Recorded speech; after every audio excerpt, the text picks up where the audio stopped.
গণঅভ্যুত্থানের পর নতুন রাজনৈতিক বাস্তবতায় সবচেয়ে আলোচিত বিষয় নির্বাচন। সম্প্রতি প্রধান উপদেষ্টাও জানিয়েছেন, নির্বাচনী ট্রেনের যাত্রা শুরু হয়েছে, এই ট্রেন আর থামবে না। এরই ধারাবাহিকতায় আমরা দেখলাম নতুন নির্বাচন কমিশন গঠন হলো। তবে কি নির্বাচনের পথেই হাঁটছে অন্তর্বর্তী সরকার? যদি তাই হয়, দেশ এই মুহূর্তে নির্বাচনের জন্য কতটা প্রস্তুত?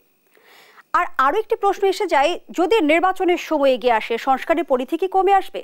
এই প্রশ্নগুলোর উত্তর খোঁজার চেষ্টা করব আজ। সবাইকে আমন্ত্রণ জানিয়ে শুরু করছি দেশ টেলিভিশনের নিয়মিত আয়োজন জেরুসালেম নিবেদিত দেশ সাম্প্রতিকের আজকের আয়োজন। আমি ফারনাস জয় আছি পুরো আয়োজন জুড়ে আপনাদের সঙ্গে। জানিয়ে রাখতে চাই, এই পর্যায়ে আমাদের আলোচনার শিরোনাম নতুন ইসি, প্রত্যাশা ও চ্যালেঞ্জ। আর এই আলোচনা এগিয়ে নিতে স্টুডিওতে আছেন দুজন সম্মানিত অতিথি। চলুন এই পর্যায়ে পরিচিত হই। আছেন সাইফুল হক, সাধারণ সম্পাদক, বিপ্লবী ওয়ার্কার্স পার্টি। সেই সঙ্গে আরো আছেন ডাক্তার জাহিদুর রহমান, শিক্ষক ও রাজনীতি বিশ্লেষক। দুজনকেই আমন্ত্রণ জানাচ্ছি আজকের আলোচনায়। জনাব সাইফুল হক, আপনাকে দিয়ে আলোচনাটা শুরু করি। বলছিলাম যে কিছু প্রশ্ন রয়ে গেছে, কিন্তু আমরা নির্বাচন নিয়ে নানা আলোচনা শুনছি। সম্প্রতি প্রধান উপদেষ্টাও বলেছে নির্বাচনী ট্রেনের যাত্রা শুরু হয়েছে, এবং রাজনৈতিক অঙ্গন থেকে তো নির্বাচনের দাবি আমরা দীর্ঘদিন ধরেই শুনছি। কিন্তু প্রশ্ন হচ্ছে এটি যে নির্বাচনের সময় যদি এগিয়ে আসে, সংস্কারের পরিধি কি কমে আসবে? আর নির্বাচনের জন্য কতটা প্রস্তুত দেশ? আপনাকে ধন্যবাদ প্রিয়ভাজন ডক্টর জাহিদুর রহমান, এবং আপনার দর্শক শ্রোতা, তাদের জন্য শুভেচ্ছা। আমরা তো একটা অবাধ, নিরপেক্ষ, বিশ্বাসযোগ্য নির্বাচনের জন্য গত প্রায় 16 বছর এদেশের ভোটার এবং জনগণ অপেক্ষা করছে। আমাদের দেশের মানুষ একটা বিশাল অংশ গণতন্ত্র বলতে তারা বোঝেন যে 4-5 বছর পর পর ভোট দেবার ক্ষমতা। তো সেটা তো একবার অস্বীকৃত হয়েছে, সেটা হয়নি। ফলে সে তো একদিনের রাজা, তার সে অধিকার পর্যন্ত হরণ করা হয়েছিল। আরেকটা নিশ্চয় আমার সঙ্গে একমত হবেন, বা যারা দর্শক শ্রোতা একমত হবেন, আমাদের এখানে নিয়মতান্ত্রিকভাবে ভোটের মধ্য দিয়ে সরকার পরিবর্তনের সুযোগ বাস্তবে বন্ধ করে দেওয়া হয়েছিল। ভোটের আয়োজন হতো, সবাই জানতো যে এটা তো কোনো ভোট না, এটা সরকারের আরও 5 বছর থাকার জন্য একটা ব্যবস্থাপনা মাত্র। ফলে সেই জায়গা থেকে বলতে পারেন যে ফলে একটা অবরুদ্ধ একটা যে পরিস্থিতি তৈরি হয়েছিল, আমরা এক ধরনের ফ্যাসিজম হিসাবে যেটাকে নানাভাবে আমরা আখ্যায়িত করি।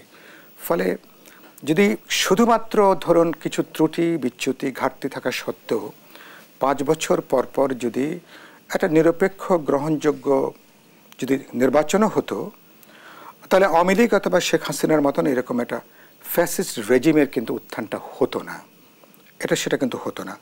তার মানে তাহলে আপনাকে ভোট তো গণতন্ত্রের একটিমাত্র উপাদান, কিন্তু আমাদের দেশের কন্টেক্সটে এটা একটা খুবই গুরুত্বপূর্ণ একটা উপাদানের জায়গা। ফলে মানুষ তো নিশ্চয়ই ভোট দেবে, এবং রাজনৈতিক দলগুলো আমরা বলেছি যে সম্ভব স্বল্পতম সময়ে, যৌক্তিক সময়ের মধ্যে এই নির্বাচনটা করা, যাতে দেশ একটা গণতান্ত্রিক অভিযাত্রা। জনাব সাইফুল হক, আমরা কিন্তু শুরু থেকেই শুনছি যৌক্তিক সময়ের মধ্যে নির্বাচন, কিন্তু যৌক্তিক সময়ের পরিধি থেকে আমরা বুঝতে পারছি না। যৌক্তিক সময়টা হচ্ছে যে আমি নির্বাচনের আগে কি কি গুরুত্বপূর্ণ আমার সংস্কারগুলো লাগবে। নির্বাচন কমিশন, নির্বাচনী ব্যবস্থা ভেঙে পড়েছে, নির্বাচনের বিশ্বাসযোগ্যতা বলে এখন কোনো বিষয় নেই। তাহলে গোটা নির্বাচনী ব্যবস্থার একটা ডেমোক্রেটিক রিফর্ম, যেটা অত্যন্ত জরুরি, না হলে সাধারণ কোনো নির্বাচনও করা সম্ভব না। এটা একটা গুরুত্বপূর্ণ কাজ। ব্যুরোক্রেসি, ল এনফোর্সিং এজেন্সিস, যেটাকে আগের সরকার যেটাকে একটা দলীয় প্রতিষ্ঠানে পর্যবেসিত করেছিল, তাহলে তার একটা রিফর্মের প্রশ্ন আছে, জুডিশিয়ারির প্রশ্ন আছে, এবং নির্বাচনের সাথে যুক্ত অনেকগুলো প্রতিষ্ঠান, সংস্থা, মন্ত্রণালয় আছে, গুরুত্বপূর্ণ জায়গা। এর বাইরেও আমরা ধরেন এবার তো রিফর্মের কথাটা শুধু 5ই আগস্টের পর থেকে শুরু হয়নি। আমরা বিপ্লবী ওয়ার্কার্স পার্টি, গণতন্ত্র মঞ্চ কথাটা বলছি অনেক বছর ধরে। আর বিএনপি সহ রাজপথের যে বিরোধী দলগুলো আমরা ছিলাম, আমরা তো বিভিন্ন দফা, সব 31 দফা, যেখানে রাষ্ট্র, সরকার, সংবিধান, ডেমোক্রেটিক ইনস্টিটিউশন, সাংবিধানিক প্রতিষ্ঠানগুলোর সাথে কি কি পরিবর্তন দরকার, কারণ আগের জমানায় কেউ আমরা আর ফিরতে চায় না। ফলে সেজন্য আমরা নির্বাচন যেমন আমরা করতে চাই, পাশাপাশি গুরুত্বপূর্ণ আমরা যে সংস্কার বলি, রূপান্তর বলি, সেগুলো অত্যন্ত জরুরি। সেটাকে বাইপাস করে নিশ্চয়ই আমরা কেউ কিন্তু নির্বাচন চাই না। ফলে নির্বাচনের সাথে সংস্কারের কোনো বিরোধিতার প্রশ্ন নেই। আমি যদি গুরুত্বপূর্ণ সংস্কারের পরিধিতে একটু বুঝতে চাই, সেটা কি আসলে সার্বিক রাষ্ট্র সংস্কার নাকি নির্বাচন কেন্দ্রিক সংস্কার? না, নির্বাচন আমি যেটা বললাম, নির্বাচন করতে গেলে তো আপনাকে প্রশাসন অর্থাৎ রাষ্ট্র ব্যবস্থার অনেকগুলো পরিবর্তন আপনাকে লাগবে। কিরকম অনেকগুলো পরিবর্তন লাগবে। আর আপনার জুডিশিয়ারি পরিবর্তন লাগবে।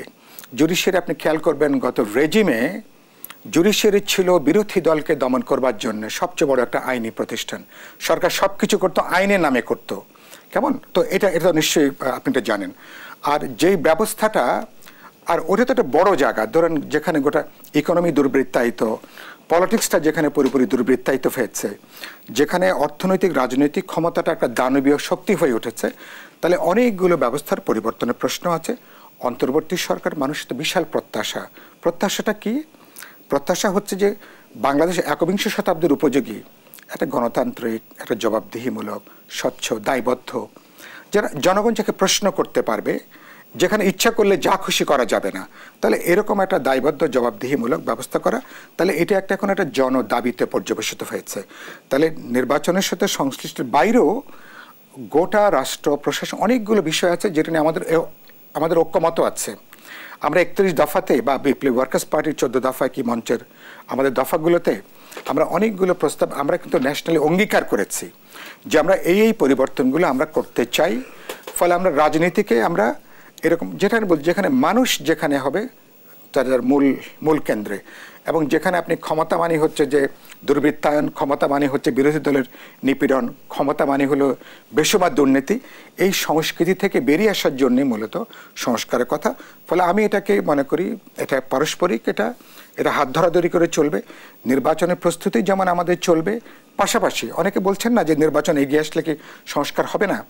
এই সরকার নিশ্চয়ই সমস্ত প্রত্যাশিত সংস্কার তাদের পক্ষে হয়তো করা সম্ভব হবে না। তারা কি করতে পারেন? সংস্কার একটা ভিত্তির জায়গাটা তারা তৈরি করতে পারেন। রাজনৈতিক দল স্টেক হোল্ডারদের মধ্যে একটা বোঝাপড়ার ঐক্য, একটা সমঝোতা, আলাপ আলোচনা করে এক ধরনের জাতীয় সমঝোতা, বোঝাপড়া তৈরি করতে পারেন। এটাই একটা গুরুত্বপূর্ণ একটা অগ্রগতি হয়। যারা ইলেকশনে যাবেন এই এজেন্ডাগুলো নিয়েও কিন্তু তারা কিন্তু ইলেকশনে যাবেন। আমি মনে করি যৌক্তিক সময়ের মধ্যে নির্বাচন। বিএনপি ভারপ্রাপ্ত চেয়ারম্যান বলেছেন নির্বাচন যত দেরিতে হবে ষড়যন্ত্র ততই বাড়বে, দ্রুত নির্বাচনের কোনো বিকল্প নেই। নির্বাচন কি পারবে বিদ্যমান সকল সমস্যার রক্ষা কবচ হতে? না, আমি মনে করি একটা নির্বাচন, ধরুন একটা তুলনামূলক একটা বিশ্বাসযোগ্য নির্বাচন হলো, তাতে কি বাংলাদেশের এই সমস্যার সমাধান হবে? আমি আজকে বলছিলাম অন্য একটা জায়গাতে, আপনাদের গণমাধ্যমে মিডিয়ার যে আলোচনাটাই নাই, ধরুন বৈষম্য বিরোধী একটা আলোচনা আছে না, অর্থনৈতিক সীমাহীন যে বৈষম্য, এটা মেইন স্ট্রিম কোনো আলোচনার মধ্যেই নাই। পুরো ইকোনমি যেভাবে দুর্বৃত্তায়িত হয়েছে, এটা কোনো আলোচনার মধ্যেই নাই। 15-20% মানুষ যে সব কিছু নিয়ন্ত্রণ, এটা কোনো আলোচনার ভেতরে কি এগুলো আছে? আরেকটা হচ্ছে, হ্যাঁ, যেটা ওই আপনি বিএনপির কথা বলছিলেন, সরকার বাস্তবে তো সামাল দিতে পারছেন না। তার হয়তো আন্তরিকতা আছে, আন্তরিকতা সদিচ্ছা নিয়ে আমার কোনো প্রশ্ন নেই, কিন্তু যে অভিজ্ঞতা, দূরদর্শিতা, অথবা স্টেট একটা পলিটিক্যাল ইনস্টিটিউশন, এটাকে চালাতে গেলে যে পলিটিক্যাল কমান্ড যেটা দরকার হয়, এই সরকারের সে জায়গায় তো নিশ্চয়ই বড় দাগের ঘাটতি আছে, দুর্বলতা আছে। অথচ আবার সরকারের গুরুত্বপূর্ণ প্লাস পয়েন্ট ছিল এত বড় সমর্থন রাজনৈতিক দল এবং জনগণের খুব কম সরকারই কিন্তু অতীতে পেয়েছে। তো সেজন্য যত দিন যাচ্ছে কি নানা ক্রাইসিসগুলো বাড়ছে, এবং যেটা এরকম একটা মানে অনির্বাচিত সরকারের পক্ষে দীর্ঘদিন সামাল দেওয়াটা খুব কঠিন। আমার ভয়ের কথাটা বলে এই পর্বে শেষ করি। আমার ভয়টা হচ্ছে ম্যাস আনরেস্ট যেটা শুরু হয়েছে। কালকে আমি শুনছি যে অটো রিক্সা নাকি ম্যাসিভ আকারে ঢাকা শহরে কালকে নামবে। ঢাকা শহরে কালকে পুরো ঢাকা শহর অচল হয়ে যাবে কিনা আমার কিন্তু আশঙ্কা আছে। যেহেতু আমি আজকে শুনছিলাম 2-3 জায়গা থেকে। এরপরে কলেজের আমাদের কলেজে পুরোটা ঘটছে। তার মানে এইটা যদি চলতে থাকে তখন সরকার কিন্তু বেসামাল হয়ে, যেটা দেখলাম প্রফেসর ইউনুস তিনি ওই যে একটা সাক্ষাৎকারের দিনে যেটা বললেন যে রাজনৈতিক দলগুলো যদি না চায় তাহলে আমরা কোনো রকম একটা ইলেকশন দিয়ে আমরা কিন্তু বেরিয়ে যাব। এই কথাটা কিন্তু হতাশার কথা, এই কথা কিন্তু একটা আক্ষেপের কথা। এর মধ্যে কিন্তু একটা বিক্ষোভ আছে, একটা কিন্তু আক্ষেপের কথা আছে। তাতে হবে কি, এরকম একটা লেজে গোবরে নির্বাচন আমরা চাই না। সরকারকে আমরা বলতে পারি, আমরা তো উনি বললেন না যে যদি দরকার হলে নির্বাচন কয়েক মাস পিছিয়ে যেতে পারে, তো তিনি তো কোনো ডেফিনিট নির্বাচন কবে হবে তিনি কি কোনো উল্লেখ করেছেন? যদি সময় বলতেন তখন বোঝা যেত যে আরও 3 মাস বেশি লাগবে অথবা 3 মাস কম লাগবে, আমরা আরও 6 মাস। যদি পলিটিক্যাল পার্টিগুলোর সাথে সরকারের যদি একটা রেগুলার এনগেজমেন্ট থাকে, যদি একটা জীবন্ত যোগাযোগ থাকে, 2-4 মাস কমলে বাড়লে কিন্তু কেউ কোনো প্রশ্ন করবে না। সেই জন্য হবে কি, যদি একটা লেজে গোবরে অবস্থা যদি ইলেকশন করতে হয়, যে সমস্ত পরিবর্তনগুলো এখনই করা যেত সেই পরিবর্তন কিন্তু অসম্পূর্ণ রেখেই হয়তো সরকার কোনো চামড়া বাঁচানোর জন্য হয়তোবা তড়িঘড়ি করে একটা ইলেকশনে হয়তোবা সংগঠিত করতে হবে, যেটা আমরা কেউ চাই না। সেজন্য সরকারকে এখন থেকে সতর্ক হওয়া দরকার। ডক্টর জাহিদুর রহমান, এই প্রশ্নটি নিয়ে আপনার কাছে আসতে চাই। যেমনটি প্রধান উপদেষ্টা সম্প্রতি বলেছে যে রাজনৈতিক দলগুলো যদি সংস্কার না চায় এখনই নির্বাচন দিয়ে দিব। এই যে এই কথাটির সাথে সাথে আমরা দেখলাম যে নতুন নির্বাচন কমিশন গঠন হলো, তবে কি অন্তর্বর্তী সরকার নির্বাচনের পথেই হাঁটছে? নির্বাচন কমিশনের প্রসেস আসলে আরো আগেই শুরু হয়েছে। মানে যেটা হয়েছে, দীর্ঘদিন থেকে রাজনৈতিক দলগুলো, বিশেষ করে বিএনপি নির্বাচনের রোড ম্যাপ, নির্বাচন কবে হবে এসব কথা বলছে। বোধ করি সেটার একটা রেসপন্স হিসেবে তারা নির্বাচন কমিশনটা তৈরি করে ফেলেছিলেন। পরে ইনফ্যাক্ট এই যে ওনার যে সাইফুল হক ভাই বলছিলেন, সেটা আমি আসবো, একটু আক্ষেপ বা একটু ক্ষোভ আছে, সেটা পরে হয়েছে। সরকার যেটা করতে চেয়েছে, যেমন ধরুন আমাদের ভোটার তালিকার হালনাগাদ করা, এটা আইনগতভাবে নির্বাচন কমিশনের নির্দেশেই হবে। সুতরাং সরকার চাইলেও এটা পারতো না নির্বাচন কমিশন গঠন না হলে। সো এইগুলো করা এবং দেখানো যে একসাথে নির্বাচনের প্রসেস শুরু হয়েছে। ডক্টর ইউনূস এটাকে নির্বাচনের ট্রেন বলছেন, এবং উনি বলছেন এটা তত দ্রুত এগোবে যত দ্রুত আমরা এর রেল আছে রেলগুলো পেতে দিতে পারবো, উনি মেটাফরিকলি বলছেন। কিন্তু সম্প্রতি আমরা যেটা দেখছি, ওনার এই বক্তব্যের মূল আমি ধারণা করব যে আমরা খেয়াল করবো সাম্প্রতিক সময়ে দুটো শব্দ কেন যেন পরস্পর মুখোমুখি দাঁড়িয়ে গেছে। একটা হচ্ছে সংস্কার আর একটা হচ্ছে নির্বাচন। দাঁড় করাচ্ছে কারা? দাঁড় করানো হচ্ছে, আমি বলবো। মানে প্রথম কথাটা হচ্ছে, আমরা বলি না জনগণ সংস্কার চায়, মানে কোন জনগণ সংস্কার চায়? আমি পাল্টা যদি প্রশ্ন করি, সংস্কার শব্দটা বোঝে বা যে যে রিফর্মের কথা আমরা বলছি সেটা কত % জনগণ বোঝে? মানে আমি একদিন ঢাকা ইউনিভার্সিটির একটা প্রোগ্রাম একটু ফান করে জিজ্ঞেস করছিলাম, কনস্টিটিউশন নিয়ে একটা আলোচনা সভা, ফান করে জিজ্ঞেস করছিলাম, মানে তোমরা যারা বিসিএস দিয়েছো বা দিতে চাও, এর বাইরে কে কে আমাদের কনস্টিটিউশনটা অন্তত একবার পড়েছো? আমার উত্তর যদি দেই, আমি আমার ছাত্র অবস্থায় কনস্টিটিউশন পড়ি নাই তো একবারও। আমি কনস্টিটিউশন বোঝার চেষ্টা করেছি এবং আমি দাবি করি মোটামুটি এখন বুঝি। আমি মানে কম্পারেটিভ কনস্টিটিউশন আমার আগ্রহের জায়গা, আমি অন্যান্য দেশের কনস্টিটিউশন পড়ছি, এগুলো সব পরে ব্যক্তিগত আগ্রহে। সো শিক্ষিত মানুষজনের কয়জন কনস্টিটিউশন বোঝে? সুতরাং কনস্টিটিউশনে কি কি পরিবর্তন বা সংস্কার লাগবে ও বোঝে না। কিন্তু আমাদের শিক্ষিত সচেতন একটা জনগোষ্ঠী, সাইফুল হক ভাই আছেন, আমি নিজেও বেশ কিছু ক্ষেত্রে সংস্কার গুরুত্বপূর্ণ বা জরুরি বলেও মনে করি, এবং এটা সত্য, সংস্কার যদি হয় সবচেয়ে প্রান্তিক মানুষটাও কিন্তু বেনিফিট পাবে। কিন্তু এখন হয়েছে কি, সংস্কার কি করব, কতটুকু করব, কত দিনে করব, এই প্রশ্নটা নিয়ে সমস্যা শুরু হয়ে গেছে। মানে এমন সব সংস্কারের আলাপ মাঠে আনা হচ্ছে যে সংস্কারগুলো আবার কোনো দল শক্তভাবে এটার বিরুদ্ধে দাঁড়িয়ে যাচ্ছে।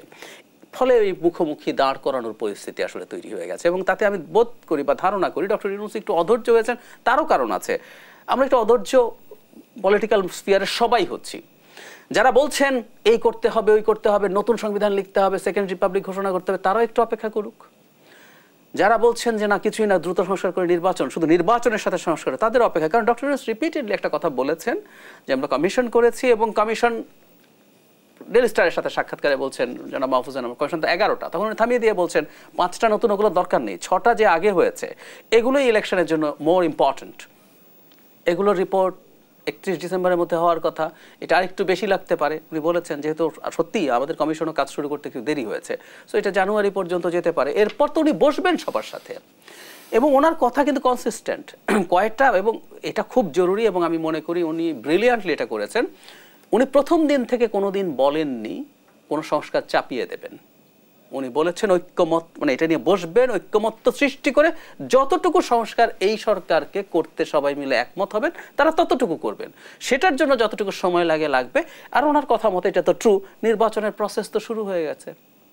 ওনারা এসেই ভোটার তালিকা হালনাগাদ করা শুরু করবেন, আরও যা যা করার আছে তারা করবেন। এর মধ্যে আমাদের যে কমিশনটা আছে, আমাদের কমিশনটা তাদের সাথে খুব সরাসরি জড়িত। আমরা যে রিপোর্ট দেব, সেই রিপোর্ট থেকে রাজনৈতিক দলগুলো যতটুকু অ্যাকসেপ্ট করবে সেগুলো তারা ইমপ্লিমেন্ট করবে, দুটো একসাথে চলবে। সো আমি মনে করি সাম্প্রতিক সময় হয়েছে কি, কেউ আগেই এসব করে ফেলতে হবে, কেউ বলছে কিছু করতে হবে না, ওই জানুয়ারি পর্যন্ত অপেক্ষাটা অনেকে করছে। কিন্তু রাজনৈতিক চাপে যদি অন্তর্বর্তী সরকার তড়িঘড়ি একটি নির্বাচনের আয়োজন করে, তাহলে সংস্কারের পরিধি কি কমে আসবে? তো বটেই, এবং আমি মনে করি এটা হওয়ার সম্ভাবনা আছেও। আমি ডক্টর ইউনূসকে যেভাবে কথা বলতে দেখেছি, উনি বিরক্ত, কারণ এটা তো ফ্যাক্ট যে উনি দায়িত্ব নিয়েছেন এবং শেষ মুহূর্তে এসে উনি খুব বিতর্কিত হয়ে যদি ওনাকে বিদায় নিতে হয়, দ্যাটস রিয়েলি ভেরি ব্যাড। এবং ওনার কিছু পাওয়ার ছিল না। আমি প্রায় বলি যে আমাদের সৌভাগ্য যে উনি আমাদের মাথার উপরে এসে দাঁড়িয়েছেন, না হয় শেখ হাসিনা যাওয়ার পর অন্তত ভারত আমাদের সাথে যে ঝামেলা করতো আমাদের ওই টিকে থাকা কঠিন হয়ে যেত।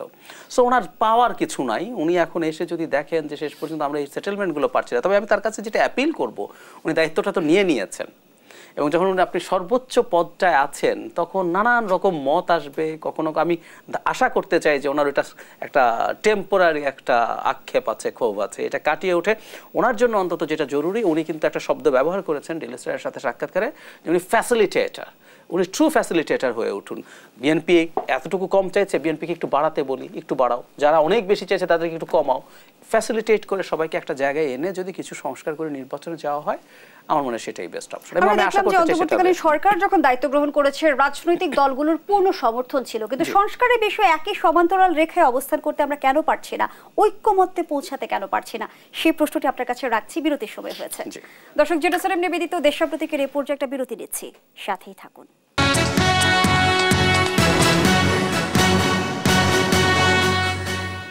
বিরতির পর আবারও আমন্ত্রণ জানাচ্ছি, আপনারা দেখছেন দেশ টেলিভিশনের নিয়মিত আয়োজন জেরুসালেম নিবেদিত দেশ সাম্প্রতিক। আমরা আবারও ফিরছি আলোচনায়।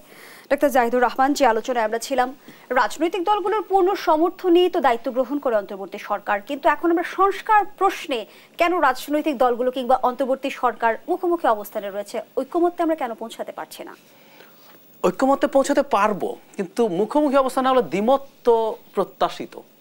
মানে পৃথিবীতে গণতন্ত্র মানে হচ্ছে দ্বিমত, মানে সবাই একেবারে একমত বা একমত হতে হয়। নর্থ কোরিয়ার মতো দেশে সবাই একমত, ওখানে মনে কোনো দ্বিমত নেই। সো প্রত্যেকটা রাজনৈতিক দল তার তার পরিকল্পনা, তার চিন্তা, তার চাওয়া ভিন্ন হবেই। ধরুন বিএনপি, একটা ফেয়ার ইলেকশন হলে বিএনপি ক্ষমতায় আসবে, এটা কমন পারসেপশন আছে এবং তারাও তাই মনে করেন। সুতরাং তারা ক্ষমতায় যেতে চাইবেন না কেন? তার মনে হচ্ছে খুব বেশি দরকার নেই নির্বাচনের সাথে জড়িত যেগুলো আছে। আবার কোনো একটা দল সে যদি মনে করে আমি এখনো খুব গোছালো অবস্থা নেই, আমি আর একটু সময় পেলে আর একটু গুছিয়ে উঠবো, আমি একটু জোট তৈরি করতে পারবো, করে আমি নির্বাচনে আসবো, তাহলে আমার জন্য ভালো হবে, তো তিনি সংস্কার বেশি চাইবেন। সো এটা খুব স্বাভাবিক। এখন সমস্যাটা অন্য জায়গায় বেঁধেছে আমি মনে করি, সেটা হলো আমাদের এই আন্দোলনে যে ছাত্ররা ছিলেন, সমন্বয়করা ছিলেন, তাদেরকে কেউ কেউ সরকারের এক্সটেনশন হিসাবে মনে করেন এবং মনে করার মধ্যে দোষের কিছু নেই, কারণ তাদের তিনজন অন্তত উপদেষ্টা অংশ আছেন। ফলে যেটা দাঁড়ালো, সরকারে থেকে তারা এমন সব কথা বলছেন, তখন খুব স্বাভাবিকভাবেই বাইরে যারা আছেন তাদের কাছে ভিন্ন মত লাগবে। যেমন ধরুন বিএনপি যখন বলছেন যে তারা আওয়ামী লীগের নিষিদ্ধ করা নিয়ে একটু সফট অবস্থান নিয়েছেন, তখন সরকারে থাকা উপদেষ্টা, ছাত্র উপদেষ্টা বলছেন এটাকে জাতির ঘৃণার পাত্র হবেন তারা যারা ব্যাকডোর দিয়ে তাকে পুনর্বাসন করতে চায়। এভাবে একইভাবে সমন্বয়করা যারা আছেন তারা রাজনৈতিক দল করবেন বলে মোটামুটি নিশ্চিত, কারণ তারা এই ধরনের আভাস মিডিয়াতে দিচ্ছেন। তারা আবার এমন সব এক্সটেন্সিভ সংস্কারের আলাপ আনছেন, ধরুন সেকেন্ড রিপাবলিক প্রক্লেম করতে হবে, এটা তারা শহীদ মিনারে দুটো সংগঠন, বৈষম্য বিরোধী ছাত্র আন্দোলন এবং জাতীয় নাগরিক কমিটি একসাথে ঘোষণা দিয়েছে। তারা বলেছেন এই কনস্টিটিউশন স্ক্র্যাপ করে একদম নতুন কনস্টিটিউশন, এমনকি বিপ্লবী সরকার নতুন করে তৈরি করার কথা বলছেন। কোনো কোনো সমন্বয়ক বলছেন আমাদের প্রধান ভুল ছিল, আমরা এই কনস্টিটিউশনের অধীনে শপথ নিয়েছি এবং আমরা এখন চেষ্টা করব এটাকে বাতিল করে আবার নতুন করে একটা বিপ্লবী সরকার। সো এই রকম, আমি ভুল শুদ্ধ বলছি না, কে ভালো বলেছে কে খারাপ, কিন্তু তাহলে খেয়াল করুন একটা দল যা চাইছে আরেকটা দল মাঠে তার চেয়ে অনেক বেশি এক্সটেন্সিভ সংস্কারের আলাপ এনেছে। এবং যেহেতু এই ছাত্রদের সাথে লোকজন সরকারকে ট্যাগ করে, ফলে সরকারের সাথে এই ব্যাপারটা ঘটেছে এভাবে বলার স্কোপ থেকে যায়। তো এই ঘটনাটা আমরা দেখতে পাচ্ছি। ধন্যবাদ জানাচ্ছি আপনাকে জনাব সাইফুল হক। আমরা দেখলাম যে বিগত তিনটি নির্বাচনকে বিতর্কিত নির্বাচন হিসেবেই ধরা হয়ে থাকে। 14, 18, 24-এর কথা যদি আমরা বলি, এই তিনটি নির্বাচনের পর নির্বাচন ব্যবস্থার উপর আস্থা ফেরাতে নতুন ইসি কতটা চ্যালেঞ্জের মুখোমুখি হবে, আর রাজনৈতিক দলগুলোর প্রত্যাশারই আসলে কতটা আমরা প্রতিফলন দেখতে পাবো? আপনাকে ধন্যবাদ। এই নির্বাচন কমিশনের উপরে তো একটা হিমালয় প্রমাণ একটা প্রত্যাশা যে সাংবিধানিক প্রতিষ্ঠান হিসেবে নির্বাচন কমিশনকে তো আসলে ধ্বংস করে দেওয়া হয়েছিল। সাংবিধানিক প্রতিষ্ঠানের যে মর্যাদা, যে দায়িত্ব, যে তার যে কাজটা ছিল মানুষের ভোটাধিকারটা নিশ্চিত করা এবং একটা প্রতিদ্বন্দ্বিতাপূর্ণ একটা নির্বাচনী পরিবেশের মধ্য দিয়ে সরকার পরিবর্তনের সুযোগটাকে রাখা। নির্বাচন কমিশন, আপনি নিশ্চয়ই একমত হবেন, বাস্তবে অতীত সরকার তাদের একটা অঙ্গ সংগঠনের মতন এটাকে তারা পর্যবেসিত করেছিলেন। তাহলে সেই নির্বাচন কমিশনের ন্যূনতম বিশ্বাসযোগ্যতা বলে কিন্তু কিছু ছিল না। এবং নির্বাচন কেন্দ্র করে নির্বাচনী ব্যবস্থার প্রতি একটা গণহতাশা, গণ অনাস্থা ছিল। এবারকার নির্বাচন কমিশনের গুরুত্বপূর্ণ কাজ হচ্ছে ভোটের প্রতি, গোটা নির্বাচনী ব্যবস্থার প্রতি মানুষের আস্থাটাকে আবার অর্জন করা। সেটা করতে যখন এটা নির্ভর করবে তাদের দক্ষতা, যোগ্যতা, দূরদর্শিতা এবং কতটা তারা যোগ্যতার সাথে তারা কাজটা করবেন, তাদের জন্য একটা প্লাস পয়েন্ট আছে এবারকার নির্বাচন কমিশনের জন্য। সেই প্লাস পয়েন্ট হচ্ছে যে অন্তর্বর্তী সরকার। ডক্টর জাহিদ যেটা বললেন, যদিও ধরুন আমাদের ছাত্র তরুণরা যারা সরকারের মধ্যে আছেন, তারা নানা ইস্যু নিয়ে তারা সরকারকে তারা পুশ করবার চেষ্টা করছেন ভেতরে এবং বাইরে। যদি আমি এটা যদি আমি বাইরেও রাখি, আমি অ্যাপারেন্টলি ধরে নিচ্ছি এই সরকার চরিত্রের দিক থেকে একটা নন পার্টিজান, একটা ইন্টারিম গভর্নমেন্ট, যার বিশেষ কোনো দলীয় কোনো পক্ষপাতিত্ব নেই আগেকার সরকারগুলোর মতন, এবং যে সরকারও একটা অবাধ নিরপেক্ষ নির্বাচন যারা চায়। তাহলে এরকম একটা সুযোগ তো সাম্প্রতিককালে কোনো নির্বাচন কমিশনের জন্য আসেনি, সেই সুযোগটা আছে। আমরা রাজনৈতিক দলগুলো, বৃহত্তর নাগরিক সমাজ, ভোটাররা, জনগণের প্রত্যেকটা অংশ সবাই কিন্তু ভোট দিতে চায়, নিজের দল এবং প্রার্থীকে তারা বাছাই করতে চায়। দিন শেষে কিন্তু রাজনৈতিক দলগুলোই নির্বাচনে আমলাতন্ত্রের প্রভাবের অভিযোগ করে। আমরা 5 জনের নির্বাচন কমিশনে এবারও 3 জনকে সাবেক সচিব হিসেবে পেয়েছি, একজন অবসরপ্রাপ্ত বিচারক ও আরেকজন সেনাবাহিনীর সাবেক কর্মকর্তা রয়েছেন। রাজনৈতিক দলগুলো এবার আস্থা রাখতে পারবে কি? একটু কথা বলছি, গুড। ফলে বলছি এইবারকার এই নির্বাচন কমিশনের জন্য অনেক বড় প্রত্যাশার জায়গাটা। ডক্টর জাহিদ তিনি তো এই নির্বাচন কমিশনের সাথে সরাসরি যে সংস্কার যে কমিশন তার সঙ্গে যুক্ত আছেন। তো আমরা ইতিমধ্যে অনেকগুলো প্রস্তাবনা আমরা দিয়ে আসছি, অনেকগুলো গুরুত্বপূর্ণ প্রশ্ন। সংখ্যানুপাতিক পদ্ধতিও পাশাপাশি চালু হবে কিনা, নারীদের এখন যে নারীদের জন্য 50টা সিট সংরক্ষিত, নারী আসনে প্রত্যক্ষ ভোট হবে কিনা, নারী আসন বৃদ্ধি করে হবে কিনা, আর গোটা নির্বাচন ব্যবস্থা একটা কালো টাকা, মাস্তানি, সন্ত্রাস, 25 লাখ টাকা খরচ করার কথা 50 কোটি 100 কোটি টাকা কোনো কোনো প্রার্থীরা খরচ করেন। কেন করেন? ব্যবসায়ীরা যেভাবে টাকা বিনিয়োগ করে, অনেকে নির্বাচনটাকে একটা ব্যবসায়ী কিন্তু মনোভাব এখানে কাজ করছে। মনে করে কোনোভাবে যদি এমপি হতে পারে, আর যদি মন্ত্রী হবার যদি ভাগ্য যদি খুলে যায়, এই 50 কোটি হয়তো 5 বছরে 500 কোটি টাকাটা রিটার্ন নিয়ে আসতে পারে। এই জায়গাটার গুরুত্বপূর্ণ পরিবর্তন এই জন্য দরকার। ল মেকাররা কোনো ডেভেলপমেন্ট কাজের সাথে যুক্ত থাকতে পারবেন। ল মেকাররা কেবলমাত্র, জানি না আমার নির্বাচন কমিশন তারা কি প্রস্তাব করবেন, ল মেকাররা কেবলমাত্র আইন প্রণয়নের সঙ্গে তারা যুক্ত তারা থাকবেন, এরকম অনেকগুলো প্রশ্ন যুক্ত আছে। আর আমি এই ব্যাপারে আমাদের আরও অনেকগুলো মতামত পরামর্শ আছে। আপনি নির্বাচন কমিশন সম্পর্কে যেটা বললেন, পুরনো আইনে কিন্তু এবারকার এই নির্বাচন কমিশন গঠন হয়েছে, যে আইন সম্পর্কে তখনই আমাদের সমালোচনা ছিল। কেন সমালোচনা ছিল? যে আমাদের মতন দেশে যারা সরকারি প্রতিষ্ঠানগুলো গুরুত্বপূর্ণ দায়িত্ব বা সাংবিধানিক প্রতিষ্ঠান, রাজনৈতিক বিরোধী পক্ষের কিন্তু কোনো প্রতিনিধি বাছাই কমিটিতে বা এই যে সার্চ কমিটির মধ্যে কিন্তু আমাদের পুরনো আইনে কিন্তু, যে আইনে এবার সার্চ কমিটি হলো, বিরোধী পক্ষের কিন্তু কারো থাকার কোনো সুযোগ নেই। পাকিস্তানের মতন দেশেও কিন্তু বিরোধী দলের তারও কিন্তু সেখানে প্রার্থী থাকেন। তারা নির্বাচন কমিশন কীভাবে গঠন হবে, আমি সেই ফলে নির্বাচন কমিশনের যদি তারা সফল হন, বড় কোনো প্রশ্ন উঠবে না সার্চ কমিটির মধ্য দিয়ে এবারকার নির্বাচন কমিশন। কিন্তু তারা যদি কোনো কারণে তারা যদি ব্যর্থ হন, যদি প্রশ্ন ওঠে, কারো কারো ব্যাপারে যদি আঙ্গুল তোলার যদি সুযোগ তৈরি হয়, তাহলে কিন্তু সরকারের দিকেও কিন্তু আঙ্গুল উঠবে। কেন আঙ্গুল উঠবে? যে আপনি কাজটা যেভাবে রাজনৈতিক দল আপনি মতামত চেয়েছেন, আমরা অনেকে মতামত দিয়েছি, আমরা পরামর্শ দিয়েছি, আমাদের কিছু নামের প্রস্তাবনা আমরা দিয়েছি। তা আপনি এটা তো খুব সহজে করা যেত। ধরুন যে 350-400 নাম থেকে আপনি 25-30টার নাম যাচাই বাছাই করে শেষ পর্যন্ত আপনি করলেন। কেন 10-15 দিন বা 20 দিনের জন্য সেটাকে আপনি পাবলিকলি কেন সেটাকে আপনি হাজির করতে পারলেন না? ওয়েবসাইটে দেবেন, জনগণের মতামতের জন্য দেবেন। পৃথিবীর বহু দেশে গুরুত্বপূর্ণ পদগুলোর জন্য গণশুনানি হয়। বাংলাদেশে যে মার্কিন যে রাষ্ট্রদূত আসেন এখানে, তাকে অনেকগুলো সিনেট কমিটি, কংগ্রেস কমিটির শুনানির মধ্য দিয়ে তার পুরো ঠিকুজি তাকে দেখে তারপরে আসতে হয়। যারা এখানে এসছেন 1-2 বাদে, আমার মতন মানুষে তো আমি তাদের সবাইকে তো ফল আমি চিনি না, আমি তো সবাইকে চিনি না, এবং আমার মতন আমি নিশ্চয়ই বিশ্বাস করি অধিকাংশ রাজনীতিকরা এদের সবাইকে তারা চেনেন না। এটা তাদের জন্য একটা প্লাস পয়েন্ট একদিক থেকে। আবার আমরা যাদের সম্পর্কে জানি না তাদের কিন্তু একটা নির্বাচন কমিশন গঠন হলো, সরকারের জন্য এবার সুযোগটা ছিল 10 দিন, 15 দিন, 20 দিন, ইভেন 1 মাস একটা পাবলিক একটা মতামত দেবার জন্য তাদের সম্পর্কে বিস্তারিত দিলে মানুষ মতামত ব্যক্ত করতে পারত। এখান থেকে আপনি কিন্তু যাচাই বাছাই করে একটা যোগ্যতর মানুষকে, দক্ষতা যোগ্যতা নেই, এবার কিন্তু আপনি করতে পারতেন।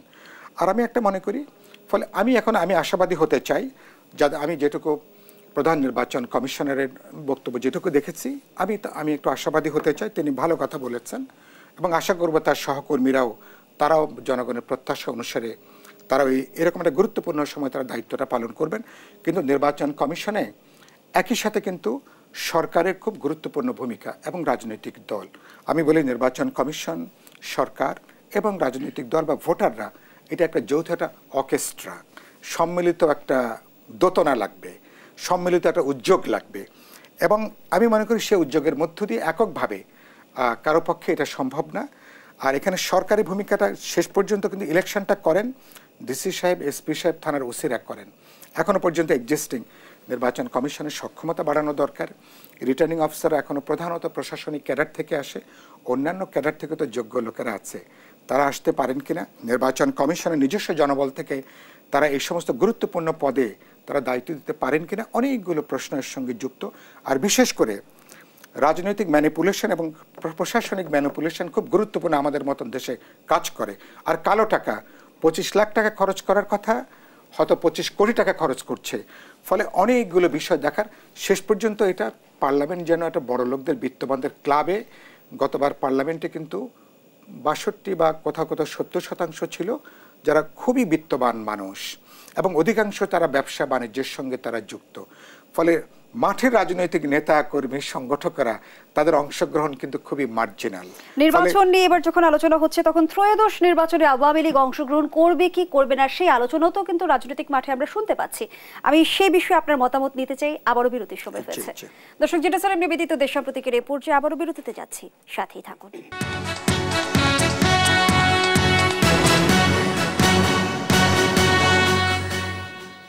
আবারও আমন্ত্রণ, আপনারা দেখছেন দেশ টেলিভিশনের নিয়মিত আয়োজন জেরুসালেম নিবেদিত দেশ সাম্প্রতিক। আমরা আবারও ফিরছি আলোচনায়। জনাব সাইফুল হক, যে প্রশ্নটি আপনার কাছে রেখে গিয়েছিলাম, নির্বাচনের আলোচনা যখন চলছে তখন ত্রয়োদশ নির্বাচনে আওয়ামী লীগ অংশ নেবে কিনা, এমনকি আওয়ামী লীগের পুনর্বাসন নিয়ে আলোচনা হচ্ছে। এটা অত্যন্ত গুরুত্বপূর্ণ প্রশ্ন। আমি প্রথমে যেটা আপনার মাধ্যমে বলতে চাই যে আওয়ামী লীগকে তো নিষিদ্ধ করা হয়নি এখনো পর্যন্ত, ঠিক আছে? তো যখন কোনো দলকে আপনি নিষিদ্ধ করেননি, তখন তত্ত্বগতভাবে তার কিন্তু নির্বাচন বা রাজনৈতিক তৎপরতা অংশ নেবার তার কিন্তু আইনগত তার সুযোগ আছে, তাকে তো আপনি ব্যান করেননি। এটা হলো একটা দিক। নৈতিক অধিকার কি আছে কোনটা, মানে সে প্রশ্ন গুরুত্বপূর্ণ। সেটা হচ্ছে যে কিন্তু আওয়ামী লীগের যে মন্ত্রী পরিষদ, যে পার্লামেন্টে 300 এমপি পালিয়ে যায়, গোটা মন্ত্রী পরিষদ পালিয়ে যায়, যাদের বিরুদ্ধে ঠান্ডা মাথায় মুক্তিযুদ্ধের পরে সবচেয়ে পরিকল্পিত গণহত্যার অভিযোগ, যাদের বিরুদ্ধে বাস্তবে যারা সংগঠিত করেছেন তাদেরকে, তো সেই বিচারের প্রশ্ন আছে। 16 বছর ধরে গুম, খুন, হত্যা, রাষ্ট্রীয় সন্ত্রাস এবং বেসুমার দুর্নীতি, পুরো দেশটাকে ইস্ট ইন্ডিয়া কোম্পানির মতন যে খালি করে ফেলানো, তাহলে সেই অপরাধগুলো তো বিচারের প্রশ্ন আছে। ফলে আওয়ামী লীগকে এই বিচারের মুখোমুখি আওয়ামী লীগকে দাঁড়ানোর প্রশ্ন আছে। এবং এই বিচারটা এটা কোনো প্রতিশোধ প্রতিহিংসার কোনো বিষয় না। অপরাধ হয়েছে, অন্যায় হয়েছে, ন্যায় বিচার নিশ্চিত করবার জন্য হচ্ছে এই বিচার। তারপরের পরবর্তী অংশ যেটা, যাদের বিরুদ্ধে অভিযোগ নাই, যাদের বিরুদ্ধে গুম খুন বলি গণহত্যার অভিযোগ নাই বা দুর্নীতি লুটপাটের কোনো এরকম কোনো অভিযোগ নেই, সেরকম আওয়ামী লীগের নেতাকর্মী সমর্থকরা তারা কিভাবে গণতান্ত্রিক পলিটিক্সে ফিরবেন, সেটা একটা গুরুত্বপূর্ণ প্রশ্ন। কিন্তু 100 দিনের বেশি পার হয়েছে, এখনও পর্যন্ত গুরুত্বপূর্ণ কোনো জায়গা থেকে এখনও তারা ক্ষমা প্রার্থনা করেনি অপরাধের জন্য, গণহত্যার জন্য দুঃখ প্রকাশ করেনি, কোনো অনুশোচনা পর্যন্ত নাই। বরঞ্চ যে সময় ভিডিওগুলো বরঞ্চ ফাঁস হয়ে যাচ্ছে, এবং আবার ইচ্ছে করে ভিডিওগুলোকে এমন করে বলা যাতে আবার ফাঁস যাতে হয়ে যায়। তার মানে প্রতিনিয়ত বাংলাদেশের এই গণঅভ্যুত্থান পরবর্তী সমাজের মধ্যে অস্থিতিশীলতা তৈরি করবার জন্য, একটা পরিকল্পিত উস্কানি তৈরি করবার জন্য কিন্তু ভিডিওগুলোকে আবার কিন্তু ব্যবহার করা হচ্ছে। তাহলে এই আওয়ামী লীগের যার কোনো অনুশোচনা আমরা দেখলাম না, তাহলে তাকে আপনি কিভাবে ফেরাবেন? বাকিরা যারা এটাকে ফিরতে চায়, তাহলে তাদের তো নেশন তাদেরকে বলতে হবে যে আমরা এদেরকে বাদ দিয়ে, যাদের নামে এই অভিযোগ আছে, যারা গণহত্যা অপরাধের অভিযোগ আছে, তাদেরকে বাদ দিয়ে আমরা আমাদের এই বক্তব্য, আমাদের আত্মস্বীকৃতি এটা, আমাদের ক্ষমা প্রার্থনা এটা, আমাদের উপলব্ধি এটা, এবং জাতির সামনে তাদেরকে এটাকে হাজির করতে হবে। কিভাবে ভবিষ্যৎ ইনক্লুসিভ সমাজে তারা এখানে আসবেন। আর আওয়ামী লীগ নির্বাচনে অংশগ্রহণ করতে পারবে কিনা সেটা বোঝার জন্য আরেকটু অপেক্ষা করতে হবে। ধন্যবাদ জানাচ্ছি জনাব সাইফুল হক। ডাক্তার জাহিদুর রহমান, সরাসরি রাষ্ট্রপতি নির্বাচন বিনা প্রতিদ্বন্দ্বিতায় কোনো প্রার্থী নির্বাচিত না হওয়া, না ভোট ফিরিয়ে আনা, স্থানীয় সরকার নির্বাচন, নির্দলীয় হওয়া সহ একগুচ্ছ সুপারিশ করেছে সংস্কার কমিশন।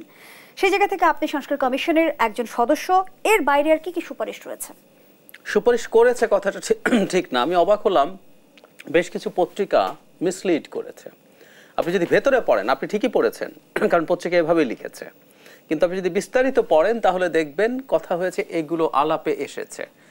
ধরুন আমরা তো রিপোর্ট দেইনি, বা আমরা এখন মত বিনিময় করেছি, আজকেও দুটো গ্রুপের সাথে মত বিনিময় হয়েছে, আগামীকাল ইনফ্যাক্ট আছে সিভিল সোসাইটির সাথে। তো আমরা যদি সুপারিশ করে ফেলি, আমরা এগুলো বসছি কেন? আমরা ঢাকার বাইরে যাওয়ার কথা ভাবছি যদি সময় হয়, বিভিন্ন বিভাগীয় পর্যায়ে ওখানকার মানুষদের অপিনিয়ন নিতে চাই। রাজনৈতিক দলগুলোকে চিঠি লেখা হয়েছে, তারা তাদের অপিনিয়ন লিখিতভাবে দেবে, এখনো সব এসে পৌঁছায়নি, আমরা কোনো চিঠি পাইনি। আমি আপনার মাধ্যমে জানাচ্ছি, বিপ্লবী ওয়ার্কার্স পার্টি এবং গণতন্ত্র মঞ্চের অধিকাংশ দল এখনো আপনাদের কোনো চিঠি বা অন্যান্য কমিশনের চিঠি অধিকাংশ এখন আমাদের হাতে আসে। আমি খুব দ্রুত এই ব্যাপারে দেখবো। তো ফলে যেটা হয়েছে, এগুলো প্রত্যেকটা আলোচনার মধ্যে আসছে, এখনো এগুলো সব ফাইনাল ডিসিশন নেওয়া হয়নি, আরো অনেক কিছু আলোচনার মধ্যে আছে। এগুলো কতগুলো পলিসি ডিসিশন, এর বাইরেও আছে ম্যানেজমেন্ট রিলেটেড ডিসিশন আছে, সেগুলো আমরা কিভাবে ম্যানেজ করব। যেমন এই যে ভাইয়া অলরেডি খেয়াল করেছেন, বলেছেন যে রিটার্নিং অফিসার শুধু বা এক্সক্লুসিভলি অলমোস্ট আমাদের ন্যাশনাল ইলেকশনে অন্তত শুধু প্রশাসন থেকে যায়, সেটার অল্টারনেটিভ কিছু করা যায় কিনা, নির্বাচন কমিশনের নিজস্ব এমপ্লয়ি আরো বাড়ানো যায় কিনা, তাদের সচিবালয় কিভাবে কাজ করবে, এর বাইরেও নানান রকম। যেমন আমরা আজকে নারী নেত্রীদের সাথে ছিলাম, ওনারা আসলেন একটা সেশনে, খুব ইন্টারেস্টিং একটা প্রপোজাল তারাও দিয়েছেন যে আমরা বিভিন্ন ক্ষেত্রে নারীদের অংশগ্রহণের কথা বলছি, কিন্তু নির্বাচনী কর্মকর্তার ক্ষেত্রেও নারীদের জন্য কিছুটা প্রিভিলেজ যাতে এনশিওর করা যায়। উইমেন এম্পাওয়ারমেন্ট তো বিভিন্ন জায়গায় এম্পাওয়ারমেন্ট হতে হবে। সো এরকম আমরা যখন যত বসছি, আমরা তত নতুন নতুন তথ্য পাচ্ছি। চিফ ইলেকশন কমিশনার আমরা দুজনের সাথে এর মধ্যে বসেছি যারা আগে ভালো নির্বাচন করেছেন, তাদের কাছ থেকেও গুরুত্বপূর্ণ সাজেশনস পাচ্ছি। সেই জন্য আসলে এগুলো কোনোটাই চূড়ান্ত না, আমাদের প্রাথমিকভাবে নেওয়া অনেক সিদ্ধান্ত আমরা পরিবর্তন করব। ইনফ্যাক্ট এটার জন্য প্রতিটা দিনই কাজ। এবং একটা জিনিস যোগ করা খুব জরুরি, আমি ওভারওয়েলমড হয়েছি, আমি নিজে অবাক হয়েছি। আমরা আমাদের যে কোনো নাগরিকের মতামত দেওয়ার জন্য অপশন রেখেছি, এর মধ্যে আমাদের ওয়েবসাইটে, আমাদের ইমেইল অ্যাড্রেসে, আমাদের ফেসবুকের মেসেঞ্জারে আমরা স্ট্যাটাস দিচ্ছি, তার কমেন্টে শত শত মন্তব্য, এবং খুব সারপ্রাইজিংলি খুবই কোয়ালিটি মন্তব্য, মানে যেন তেন না, জনগণের মাঝে রাজনীতি অসাধারণ মন্তব্য। আমাদের একজন অফিসার এটাতে অ্যাসাইন্ড আছেন, যিনি এটাকে স্ক্রুটিনাইজ করছেন। আমরা ওটাকেও, আমরা যে শুধু বলার জন্য বলছি তা না, আমরা ওখান থেকে গুরুত্বপূর্ণ ইনপুট পাচ্ছি। সো প্রত্যেকটা মানুষ তাদের এই এক্সপিরিয়েন্সগুলো শেয়ার করছেন। আমরা সামনে আরো বসবো। যে রিটার্নিং অফিসাররা 2018 সালের নির্বাচনে পার্টিসিপেট করিয়েছিলেন, কি হয়েছিল তখন, এই ভোট ডাকাতি যে হলো, কেন এটা হতে পারে, এরকম নানা পর্যায়ে প্রিজাইডিং অফিসার। যেহেতু আপনি নির্বাচন সংস্কার কমিশনে আছেন, আপনার কাছ থেকে নিশ্চয়ই প্রকৃত তথ্য পাবো। সেই সূত্র থেকেই জানতে চাই, জাতীয় নির্বাচনের আগে স্থানীয় সরকারের নির্বাচন করতে চাই কমিশন, আসলেই কি তাই?